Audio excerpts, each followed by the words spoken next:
ივანიშვილის რუსული რეჟიმის წინააღმდეგ მიხეილ სააკაშვილის მხარდამჭერებმა ბრძოლის ახალი ეტაპი დაიწყეს. მესამე პრეზიდენტის გახსნილ ბიბლიოთეკაში ის მემორანდუმი გასაჯაროვდა ცოტა ხნის წინ, რომელიც სტრასბურგში შეადგინეს ემიგრანტებმა. დოკუმენტში წერია, რომ პატიმრობიდან უნდა გათავისუფლდეს ყველა პოლიტპატიმარი. ქვეყანაში არსებულ ვითარებას, სადაც პოლიტიკური პარტიები სამოქალაქო საზოგადოებაზე დომინაციას ცდილობენ და სახელმწიფო ინტერესებზე მართლა აყენებენ პარტიულ ინტერესებს.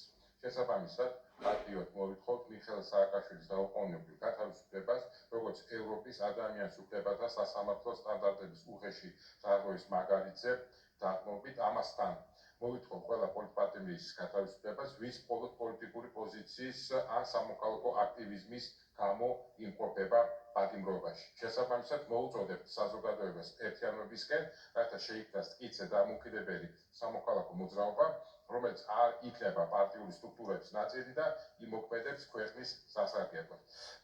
დავაფუძნოთ მოქმედების პლატფორმა საქართველოს ევროპული მომავლისთვის, რომელიც გახდება ერთიანი ხმის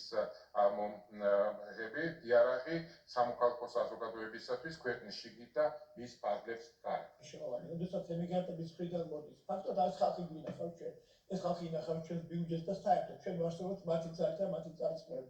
როცა ეს ადამიანები მოგვიწოდებენ ერთიანობისკენ და არა მარტო პოლიტიკური, არამედ ადამიანური კონტაქტების დამყარებისკენ მოგვიწოდებენ იმისკენ, რომ ჩვენ ვიყოთ ერთად და ვიბრძოლოთ მართლაც ნიადაგად ევროპული მომავლისათვის, ამიტომ მოგვიწოდებენ ეს მოხდეს სწორედ ბატონი მესამე პრეზიდენტის ეგიდითაც ამ შემთხვევაში ლაპარაკი არის იმაზე, რომ ყველა პოლიტპატიმარს, ყველა სივრცის პატიმარს თავისუფლება უნდა ეკუთვნოდეს.